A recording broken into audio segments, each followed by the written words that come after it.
J'ai même été suivie psychologiquement, on va dire, parce que par rapport à cette haine qui a été tellement importante, et surtout que j'avais rien demandé, je voulais juste trouver mon coup de cœur, avoir l'homme de ma vie oui. et avancer.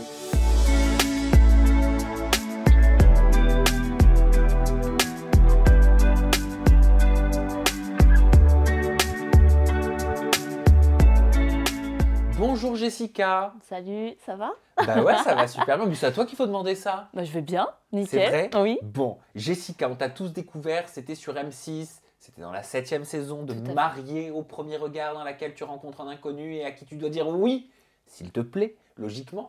Vous étiez avec ton mari, apparemment, qui devait être ton mari pour la vie, compatible à 77%, Tout à fait. mais ce ne fut pas le cas. Vous ne l'avez pas été, on s'en souvient tous, et on va donc revenir sur ton parcours dans l'émission, mais aussi aller à ta rencontre, en toute intimité. D'accord. Jessica, pourquoi tu as décidé de participer à Mariée au premier regard? Comment tout s'est fait? Comment tout a commencé?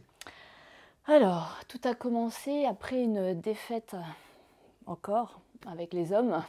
Ah. Voilà, j'avais fait une rencontre et malheureusement, ça s'est pas bien tourné, on va dire. La finalité n'a pas été au top. J'étais chez ma meilleure amie, je reçois cet SMS et je vois des photos passer sur Instagram. Voilà, cette personne avait déjà quelqu'un, elle ne me l'avait pas dit. Voilà, je le découvre comme ça. Et oui. Comment ça, tu vois cet SMS? En fait, j'étais tout simplement chez ma meilleure amie et puis j'étais en crush avec quelqu'un depuis quelques semaines. Et en fait, j'ouvre mon Instagram, je vois des photos. On va dire qu'il a demandé en fiançailles sa copine, que je n'étais pas au courant.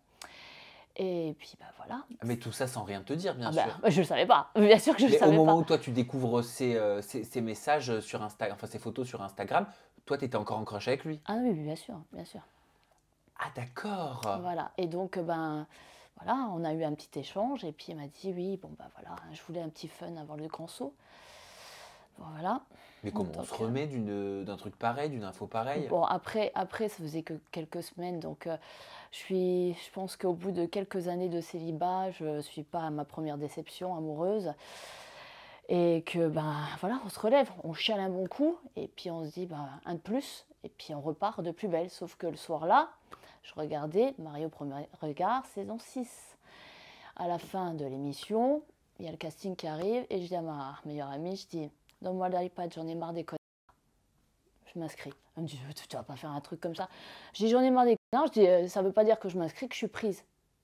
Et voilà, l'aventure a commencé comme ça. Et tu as été recontactée rapidement? Assez rapidement. Tout s'est fait très vite? En plusieurs mois.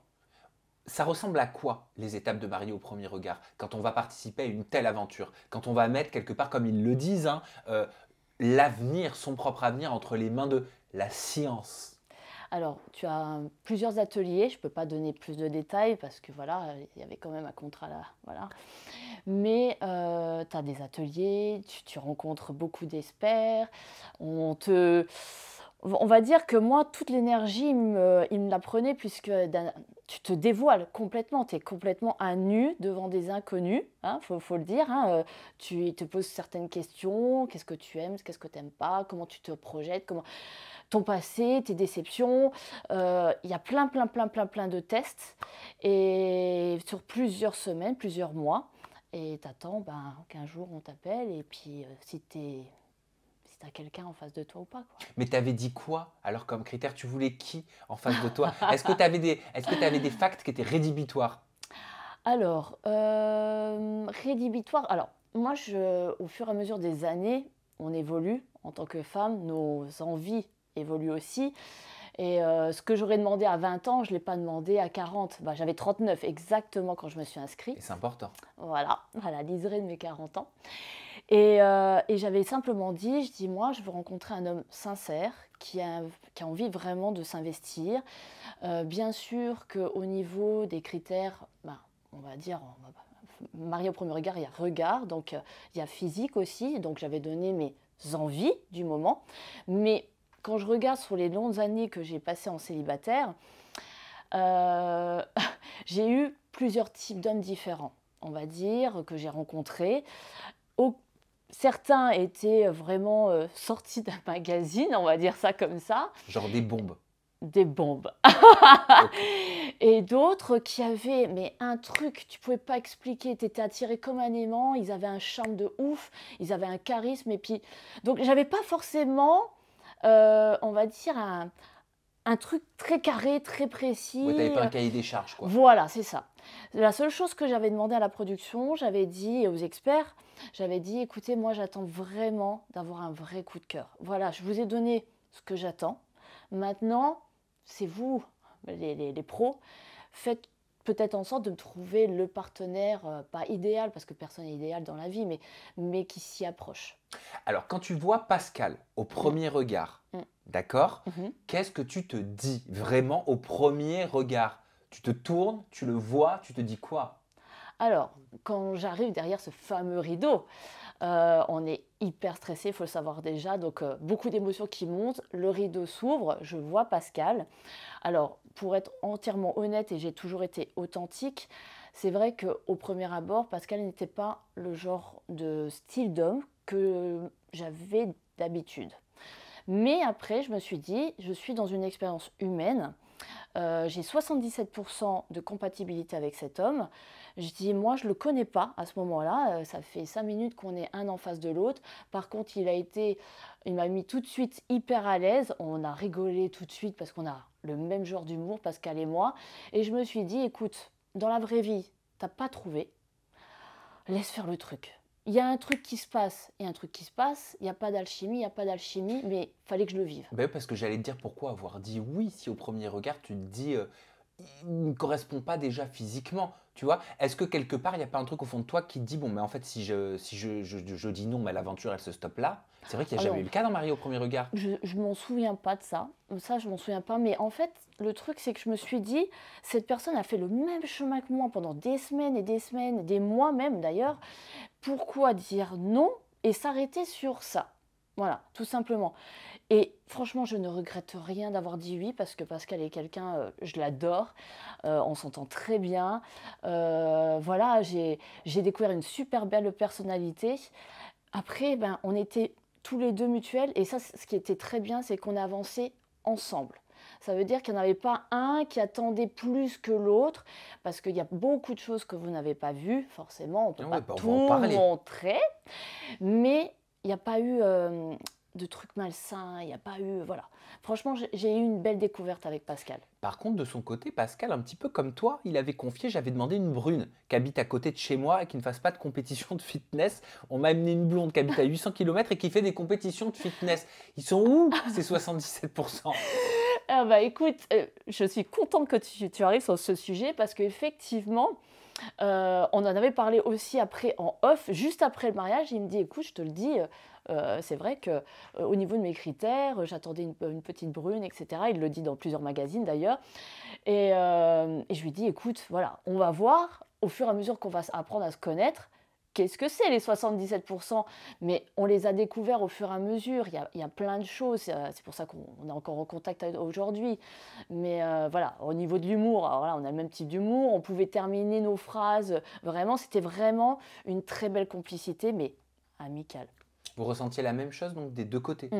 Tout à fait. Tous les deux, vous aviez ce sentiment d'amitié? Bah, moi, en tout cas, de mon côté, même avec les discussions que j'ai eues avec Pascal, que ce soit bah, là, en caméra ou en off, j'avais pas, moi, l'impression ou le sentiment d'avoir un écart. Parce que toi, on te sentait que tu le prenais un petit peu comme un pote. Presque quand j'étais devant la télé, je me disais, mais attends, mais elle n'a pas participé pour Amitié au premier regard. Ça Ah s'appelle ben, Marié au premier regard. tout à fait. Tu l'as senti comme ça? Bah, moi, en fait, je suis droit dans mes baskets. Je suis quelqu'un d'ultra vrai et authentique. Et surtout, je ne joue pas avec les sentiments des autres. On a tellement joué avec les miens dans ma vie que je ne joue pas. Donc, en fait, le truc, c'est que quand je voyais, moi j'avançais step by step, hein, c'était, voilà, est-ce qu'il va se déclencher un truc ou pas en moi, ou est-ce que Pascal est machin, je ne sais pas. En fait, moi j'avançais vraiment presque pas à l'aveugle, mais tout doucement. Et, euh, et en fait, ce que je veux dire, c'est que tout simplement, euh, Parce que tu t'es pris une vague de haine pendant la diffusion. Ah oui, oui, oui, alors là, les personnes ne comprenaient pas pourquoi j'avais dit oui. Ils ne comprenaient pas, que soi-disant je faisais espérer Pascal parce que les images montraient, que Pascal attendait que je fasse le premier pas. Mais en fait, moi je connais toute l'histoire, je sais ce qu'on a vécu Bah oui, mais c'est et délicat. c'est super délicat, mais moi en tout cas, je ne voulais pas faire l'allumeuse. Je voulais pas: «Oh mon Pascal, ça va», puis après, en ITV: Non, machin». Non, non, non, non. Moi, je suis droite, je te regarde droit dans les yeux. J'ai pas joué avec Pascal. Mais tu l'as compris, cette vague de haine? C'est Non, fou de devoir employer non, ce mot, cette non. expression, vague de haine sur les réseaux, parce que le public estimait que tu n'étais pas assez investi dans ta relation avec Pascal. Et En gros, tu passais, on va parler français, tu passais pour la conne. ah bah, j'ai passé pour la méchante. Parce que franchement, mais moi, je le voyais pas du tout comme ça. On l'a pas vécu comme ça. Je disais à Pascal, je dis mais qu'est-ce qui arrive? C'était pas ce qu'on a vécu. Et surtout, les gens ont pris de la haine parce que en fait, ils attendaient sûrement une histoire d'amour entre nous, que ça se déclenche. Et ils voyaient qu'en fait, compte, c'était quelque chose de plus platonique, plus amical. Et pourquoi aller sur Pascal, lui envoyer des paillettes dans les yeux, sachant qu'en fait, compte, derrière, j'avais un autre type de sentiment qui n'avançait pas, qui était juste basé sur l'amitié. On a mis des... Franchement, je vous le dis, hein, jusqu'au bilan, on va dire, où on a décidé devant caméra de dire on divorce, mais entre le mariage jusqu'au jour du divorce, il y a eu plusieurs mois qui se sont passés, même après le bilan. Donc, si on voulait encore changer d'avis, on pouvait. Donc, nous, on a donné les moyens d'aller se découvrir jusqu'au bout. J'ai été plusieurs fois à Montpellier, voilà. Oui, mais est-ce que tu savais qu'il se passerait rien? Bah, plus ça avançait, plus on se regardait. On va dire que euh, j'y allais à Montpellier quasiment tous les 10 jours. Ah, quand même! Ouais, pas forcément chez Pascal, mais à Montpellier, on se voyait, on allait manger ensemble, on prenait des cafés ensemble, et puis voilà. Et puis après, bah, on s'est dit, mais non, en fait, on s'entend super bien, mais il n'y a rien. Et pendant plusieurs mois, t'es allé tous les 10 jours à Montpellier en espérant qu'il y Ouais, ait quelque chose qui se déclenche? pas qui se déclenche. Moi, j'avais aussi du travail là-bas. Ah! J'y allais, mais je faisais les deux. Ah oui, Voilà. tu liais l'utile à Ah, l'agréable. mais écoute, Non mais oui, non moi, mais t'as raison. moi j'avais des clientes là-bas, je travaillais sur Montpellier avec ma meilleure amie, donc voilà. Ok, bon, je vais être cash. Hmm. Vous avez couché ensemble ou Non, pas? pas du tout, jamais même embrassé. Bah t'aurais pu te dire, je vais tester, voir s'il y a quelque chose qui se déclenche. Non, moi je vibre, j'ai besoin de vibrer.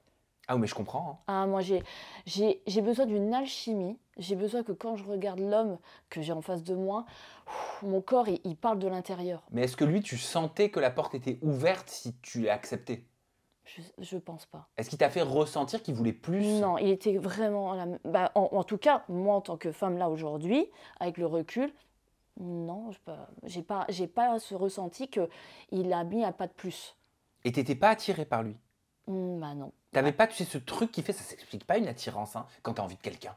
Ah oui, oui, oui. Ah ben, avec mon passé, je sais quand même que quand quelqu'un m'attire ou pas, et puis il y a des relations que j'ai eues aussi dans le passé où au début c'était très amical et on ne sait pas ce qui s'est passé au fur et à mesure des mois et des années et il y a eu une histoire. Oui. Mais là, non, c'est resté comme c'était au départ, on va dire. Et juste pour terminer sur cette vague de haine, comment toi tu l'as pris de passer pour la méchante et que Mhm. lui passe pour le mec hyper sympa, empathique, trop mignon. On a de l'empathie vraiment Mm. pour lui Mm. parce que on se met à sa place et on se dit devant la télé, on se dit devant M6, bah franchement c'est pas cool quoi, elle l'aide pas.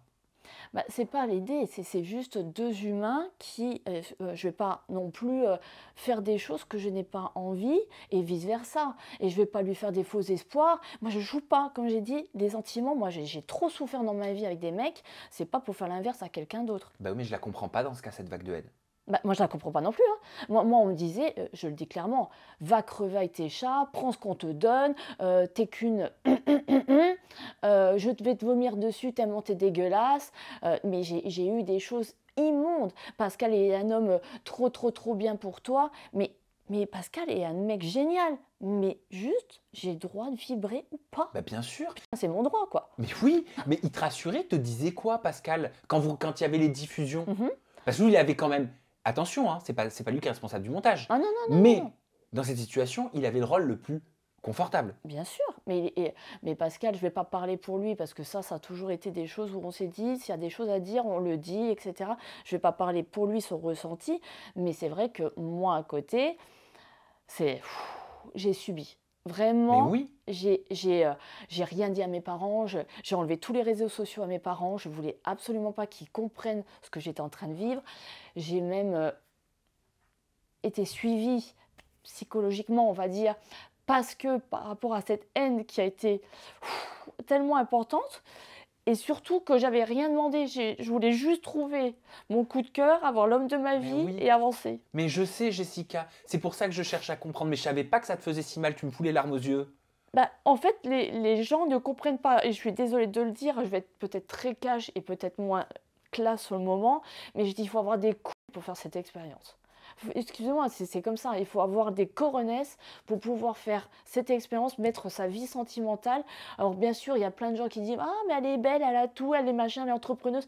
Mais en fait, vous ne comprenez pas que on est dans une génération que les hommes, comme les femmes, hein, je ne dis pas, je mets les deux dans le même panier, de consommation. Plus personne veut s'engager, plus personne veut faire des concessions, veut s'aimer vraiment. Et quand on est une femme avec un petit peu plus d'indépendance, qui réussit parce que je me suis créée toute seule, et ben ça fait peur aux mecs. Et qu'est-ce qu'ils veulent? Et ben ils veulent un objet. Et ils veulent se barrer. Et pourquoi j'ai fait cette expérience? Parce que justement, je voulais trouver quelqu'un qui voulait vraiment avoir quelque chose, une vraie histoire. Et après, ben voilà, mon rideau il s'est ouvert, j'ai pas eu mon coup de cœur, mais je reste humaine avec un cœur et je vais pas me forcer à rester mariée à un homme qui est génial, mais qui n'est pas mon amoureux. Mais tu as souffert de cette situation. Ah, mais Tu as complètement. souffert des jugements comme ça sur les réseaux sociaux, derrière ta carapace de Ah, femme bah, extrêmement forte, etc. Aujourd'hui, je vois un peu plus ta vulnérabilité. ah, bah, bien sûr que j'ai souffert. Et tu n'as rien montré. Ah non, ah, j'ai rien. J'ai encaissé, j'ai encaissé. Alors mes amis, heureusement que mes amis qui étaient au courant parce que mes parents, je les ai protégés de tout ça parce que voilà, j'avais pas envie qu'ils subissent les choses. Mais entre les réseaux sociaux et la vraie vie, rien à voir. Dans la vraie vie, les gens, ils arrivaient sur moi, ils me disaient, je me suis reconnue en vous, vous êtes une femme, machin. Et sur les réseaux, bah, il y a des personnes qui voilà, ils ont besoin de se libérer leur petit caca pour que justement, bah, cette fille-là, je ne la connais pas, mais après, maintenant, et vraiment, avec le recul, et j'ai fait un gros travail sur moi-même, ils m'ont donné de la force, parce que je suis encore plus forte aujourd'hui grâce à ce truc-là qui a été malsain contre moi. Je pense que ça t'a renvoyé beaucoup de blessures de ton passé en plein visage. Ouais, des blessures, oui, ça c'est vrai, mais en même temps, je peux dire maintenant que quand ça m'arrive de temps en temps à quelqu'un qui m'envoie un petit message parce qu'il est passé par là et qu'il avait besoin de déposer son caca parce qu'il avait besoin de se libérer, fouf, des fois je passe dessus, mais ça m'atteint plus, je m'en bats là. Mais c'est quand même incroyable, ça va faire 10 ans que je fais ce métier et j'ai un constat, c'est que les réseaux sociaux, les commentaires sur les réseaux sociaux ont un réel impact sur la vie. Ah oui, Mais complètement. complètement. On le voit aujourd'hui. Tu n'as jamais montré une faille. Tu as tout gardé pour toi. Tu as tout ravalé Mm. pour pas blesser tes parents, pas inquiéter ton entourage. Et quelque part, là, et merci pour cette confiance, tu te permets d'extérioriser quelque chose de difficile que tu as vécu. J'aurais jamais cru que tu avais souffert autant. Ah si. Ah si, pour te dire, j'ai perdu une grosse partie de mes cheveux parce que ben, le stress, j'ai eu un problème au niveau de mes dents, ben, maintenant c'est résolu. J'avais tellement peur que ma maladie, parce que ma maladie elle est due au stress, qu'elle revienne.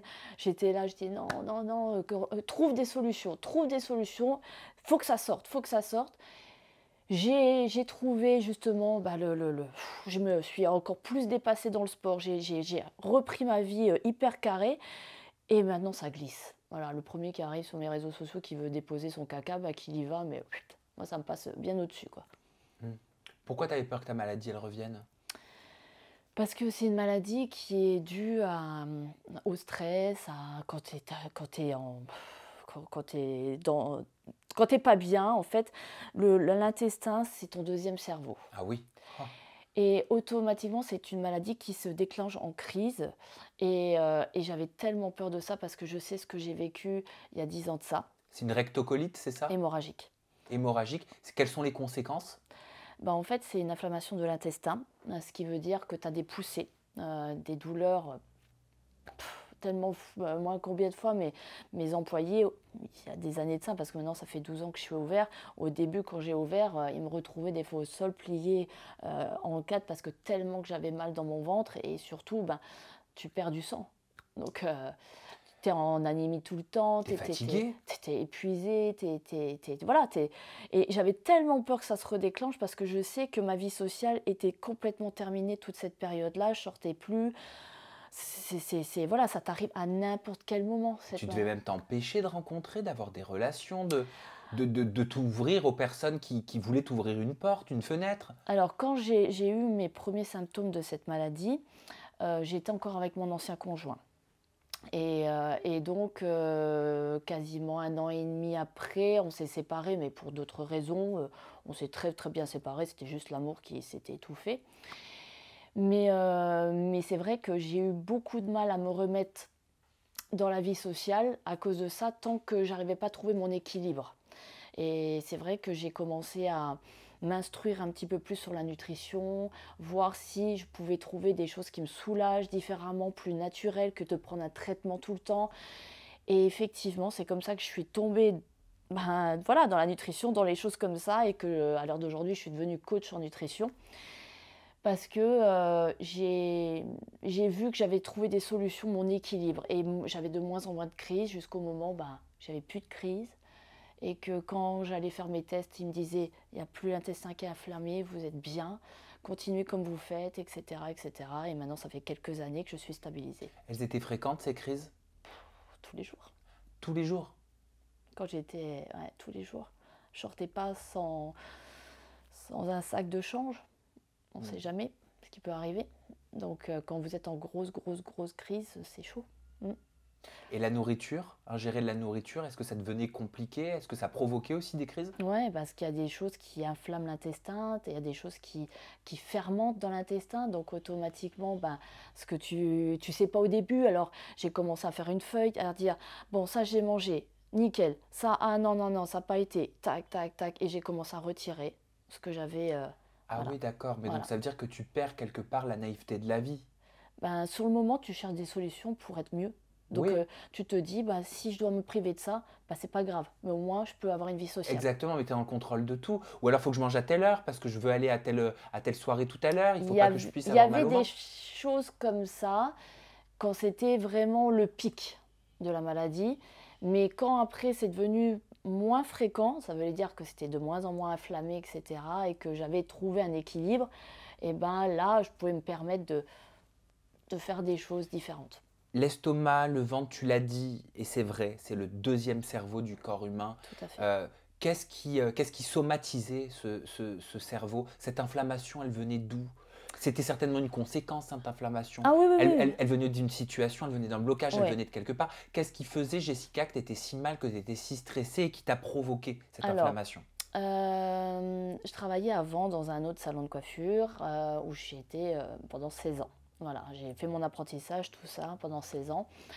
J'ai eu un magnifique apprentissage avec une patronne très très bien, mais elle avait ce côté aussi un petit peu, voilà, ça Très voulait dur. dire, voilà, très très dur. C'était lent, on va dire, les apprentissages pardon, de l'ancien temps, on va dire ça Ah, comme ça.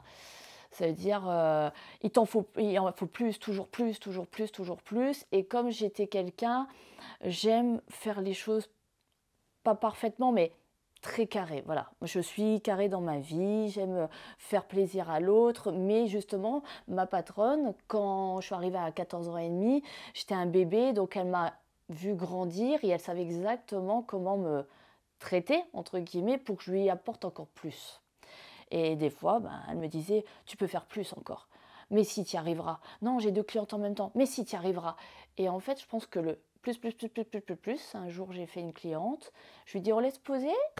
Blam, je suis tombée dans les vapes et là, ben, c'était le début de la fin. J'ai commencé à dire j'ai mal au ventre, j'ai mal au ventre, etc. Et puis on a fait les tests et on a découvert, et c'est là que l'hémorragie a commencé à arriver. Donc plusieurs mois d'arrêt, on ne savait pas trop comment ça allait terminer. La partie de l'intestin très enflammée était très mal placée. Donc ça veut dire que si le traitement ne fonctionnait pas, bah, c'était une opération et voilà, et la suite, c'est compliqué.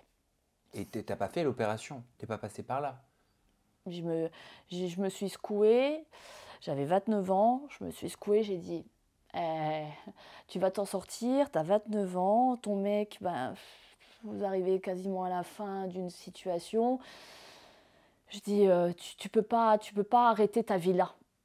Donc, et c'est pour ça que j'ai commencé à chercher des solutions, jusqu'où je me suis dit à ma mère, j'ai dit, bon ben voilà, j'ai pris une décision, je suis malade, mais je vais construire mon propre salon.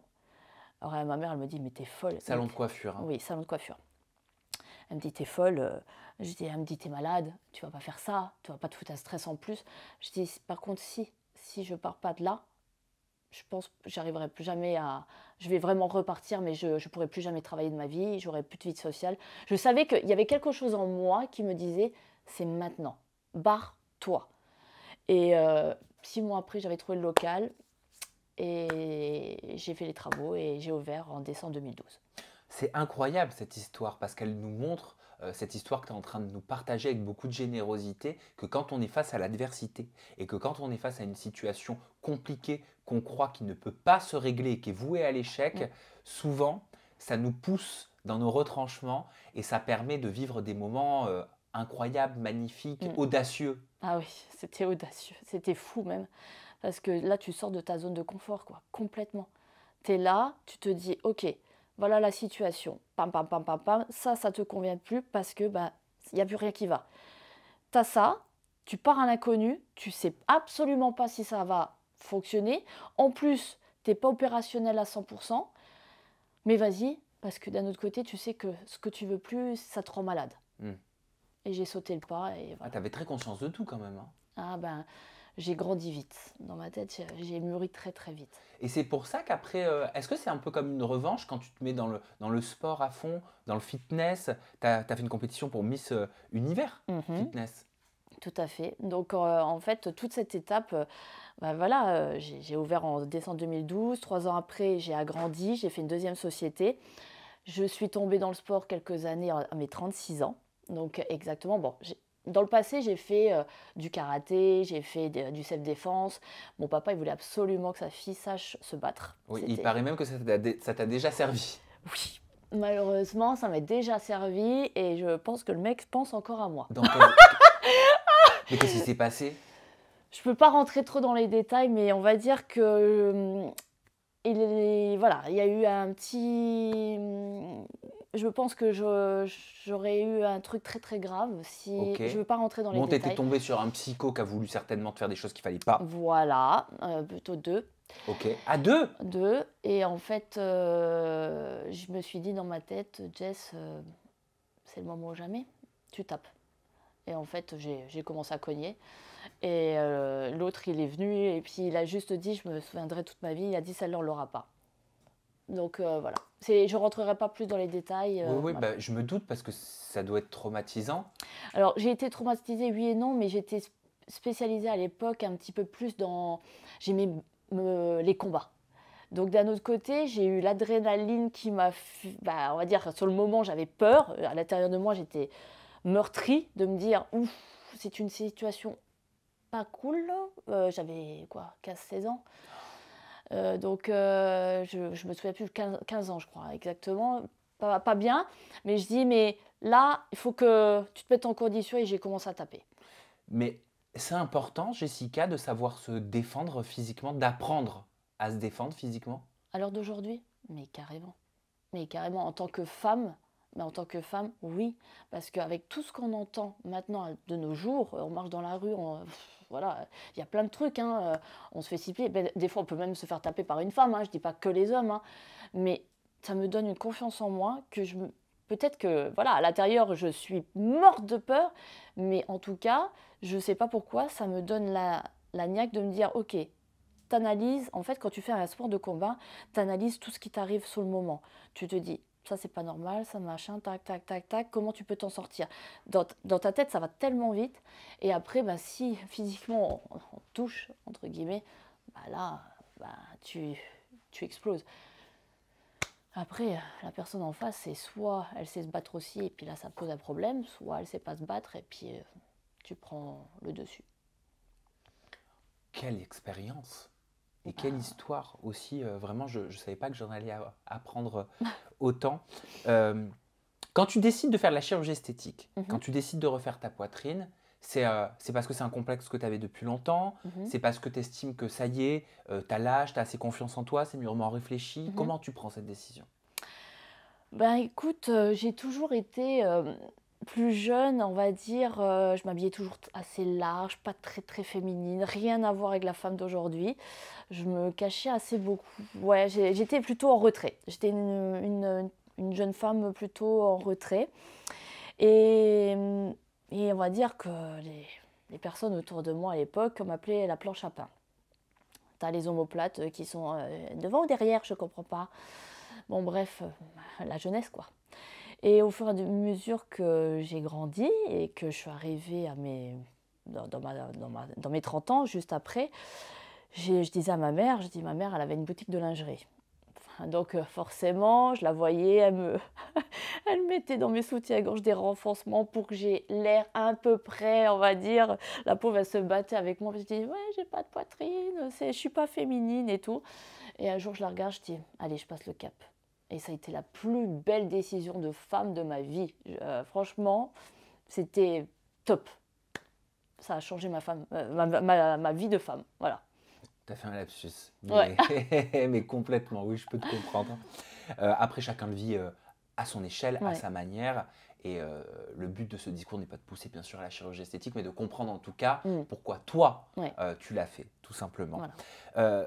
Tu as gardé des amitiés de Marie au premier regard. Vous devenez amis en participant à une émission comme ça, même si vous n'êtes pas directement liés. Ouais, ah ben, complètement. Moi, j'ai gardé de belles amitiés. Alors après, il y en a certains. Moi, je suis très neutre dans ce groupe. Je parle avec tout le monde, mais j'ai forcément, il y a des choses où il y a plus le cœur qui part sur certaines personnes que d'autres.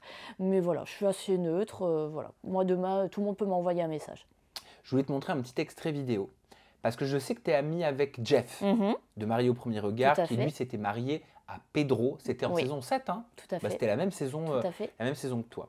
Dernièrement, j'ai reçu Pedro sur Aja en Mhm, tant qu'invité. Aja, c'est mon mhm, talk show. Et il s'exprimait notamment dans une séquence qui a fait beaucoup parler sur les réseaux sociaux, puisque dans cette séquence, il semble un petit peu, peut-être, c'est ce qui a été dit dans les commentaires, minimiser l'agression de Jeff qui, à ses yeux, n'était peut-être pas nécessaire d'en faire autant ou quelque chose comme ça. Le mieux, pour pas que je dise de bêtises, c'est que ce soit lui, que tu regardes, c'est lui qui en parle et que tu puisses réagir. Quand on était en couple, la police a continué à l'appeler pour l'enquête, et je citais moi, il n'a jamais répondu. Il n'a pas donné suite à l'enquête. Tu fais tout un pataquès sur l'agression, la police t'appelle, je suis avec toi, je te dis de les rappeler, tu les rappelles pas. Ah non, c'est bon, je veux passer à autre chose. Enfin, moi, je suis pas du style à faire pleurer sur les chaumières. Mon père est mort, donc je pense entre un décès d'un parent où c'est une étape de vie où je te jure j'en ai chié de ouf. Que pour moi, bah une petite agression, bah je veux dire à côté, c'est bon quoi. Bah, je veux dire, c'est pas. Mais pour lui, c'est c'était un nombre. peut-être très grave. Mais bien sûr, mais chacun a sa douleur et chacun son interprétation de. Et tant mieux pour lui s'il est vécu que ça, et je lui souhaite. Tu l'as vu cet extrait? Non, j'ai vu des petits morceaux, mais pas tout. Donc là, Ok. je vais l'avoir en entier. Voilà. Ce qui a pas mal interpellé le public, c'est quand il dit cette petite agression. Alors, là-dessus, c'est vrai que c'est un sujet qui est très sensible et que ça concerne Jeff et Pedro. Moi, je sais que je soutiens à 100% Jeff. Je sais que voilà, Jeff m'a fait des confidences et tout ça par rapport à tout ça, que je n'en parlerai pas ici parce que je ne veux pas parler, il n'est pas là. Mais que dire de ça, quoi. Parce que moi, Pedro me disait que Jeff, selon lui, hein, aurait remonté la plupart, tous les candidats de Marie au premier regard contre lui. Franchement, j'ai pas envie de déblater sur un truc, voilà. Moi, je sais ce que j'ai vu, je sais ce que j'ai lu et que je suis à 100% avec Jeff. C'est tout ce que j'ai à dire parce que j'ai pas envie de rentrer dans un débat qui n'est pas le mien non plus. Mais, Ouais, mais t'es son ami. ah, mais je suis plus que son ami. Moi, Jeff, mon Jeff, maintenant, c'est comme mon frère. C'est un truc de fou, tu vois. Mais là, Jeff, je peux le dire, ce qu'il a dit sur son agression, c'est vraiment ce qui s'est passé. Il y a eu une vraie agression, c'est important, c'est pas anodin. Je peux comprendre, comment je peux dire, entre la mort d'une personne et une agression, mais c'est deux sujets différents qui sont très graves et je veux pas rentrer dans ce... Je veux pas m'exprimer là-dessus parce que ça ne me concerne pas directement. Ok, mais est-ce que vous lui avez tourné le dos, comme il le dit? Enfin, est-ce qu'il a fait en sorte que vous lui tourniez le dos? Moi, à l'heure d'aujourd'hui, effectivement, bon, on va dire que Pedro, voilà, c'est pas mon ami, quoi. On va dire, c'est quelqu'un que j'ai connu, un mari au premier regard. Je reste neutre avec toutes les autres personnes, mais moi, mon Jeff, c'est mon Jeff. Ok. De quoi tu as envie, Jessica, pour le futur proche, pour l'avenir? Eh bien, écoute, déjà, pourquoi pas un futur chéri? Ce serait pas mal. Mais attends, mais tu as dû en rencontrer quand même depuis. C'est compliqué. Pourquoi? Comme je disais tout à l'heure, je trouve qu'on est dans une génération où il n'y a plus beaucoup de gens qui ont vraiment envie de s'investir, qui ont envie de vraiment partager des moments de vie. Alors, bien sûr, des moments de vie, comment je peux dire, ça peut durer 10 ans, 20 ans, une vie entière. On n'a pas de garantie sur ça. Mais je trouve que l'engagement maintenant est très compliqué. On se pose trop de questions. Moi, tu vois, là-dessus, je te regarde dans les yeux, j'ai 0 bagage. Ça veut dire qu'à l'heure d'aujourd'hui, je suis prête. Demain, je rencontre quelqu'un où j'ai mon coup de cœur, cette alchimie qui me montre qu'en fait, je suis la personne avec qui il a envie d'être. J'ai pas d'ex derrière moi, j'ai pas de boulet, ah, celui-là il était comme ça et celui-là il est comme ça. Non, moi je suis saine en fait, voilà, je suis hyper saine dans ma tête. Et, et voilà quoi, c'est une génération de consommation, c'est tiens, le produit d'aujourd'hui il est comme ça, il est beau, ah merde, il y a une promo qui se présente, allez, il faut que j'essaye la promo aussi. Donc je prends les deux, puis on verra bien. Et ça, je trouve ça tellement pathétique. Alors moi, je parle en tant que femme, d'accord? Il y a des femmes aussi qui n'ont pas envie de se caser, qui vont comme elles veulent avec des hommes différents. Je juge pas, je m'en fiche, chacun voit sa vie comme elle veut. Moi, je veux juste rencontrer quelqu'un qui me fasse vibrer, qu'on devienne une équipe, parce que pour moi, un couple, c'est une équipe, dans les bons et les mauvais moments. Ça fait peut-être cliché, mais pour moi, j'ai encore des valeurs qui sont là et qui se portent vers le haut. Moi, j'ai besoin d'admirer. Quand je dis admirer, c'est pas forcément physiquement. Ça veut dire que l'homme, avec moi, il a des épaules, il est ambitieux, il a des projets dans sa vie, il m'embarque avec, je l'embarque dans mes projets. Il y a de la construction. Voilà. Et je trouve ce qui est hyper important pour moi, quand je rencontre un homme, c'est pas oh t'es jolie, oh machin. Tu sais quoi, j'ai tellement, malheureusement, j'aime pas, c'est absolument pas prétentieux de ma part parce que je te regarde, moi je suis authentique, je le dis comme je pense. Je trouve que c'est tellement dommage que les hommes mettent du violon, t'es magnifique, t'es machin et tout ça pour obtenir ce qu'ils souhaitent parce que la femme, bah, ça va la valoriser, etc. Elle va penser que les paroles sont vraies.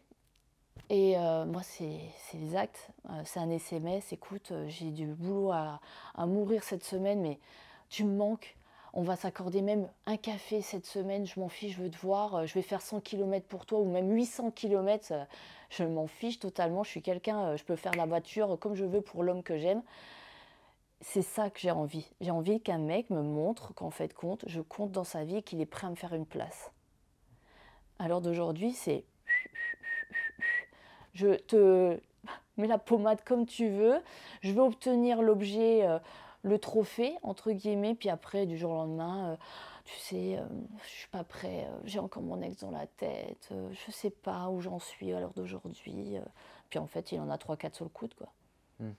Voilà, ce que j'ai du mal à accepter à l'heure d'aujourd'hui. Ah Donc, bah, ça se comprend. donc je n'accepte quasiment pas de rendez-vous, on va dire ça comme ça. Ok. Jusqu'au jour où tu tomberas sur le bon. Eh ben, Je te le souhaite. Tu verras, ça arrivera quand tu t'y attendras vraiment pas. On le dit tout le temps, mais c'est un Voilà. petit peu la vérité quand même. Jessica, je te remercie De pour rien. cette générosité pendant cette interview en toute intimité. On peut te retrouver sur tes réseaux sociaux, Oui. notamment sur ton compte Instagram et ton compte TikTok. C'est Jessica-MAPR7. Tout à fait. Merci beaucoup. Merci à toi. Merci à vous de nous avoir suivis. On se retrouve très prochainement avec une nouvelle personnalité. Toujours des confidences en toute intimité. D'ici là, prenez soin de vous.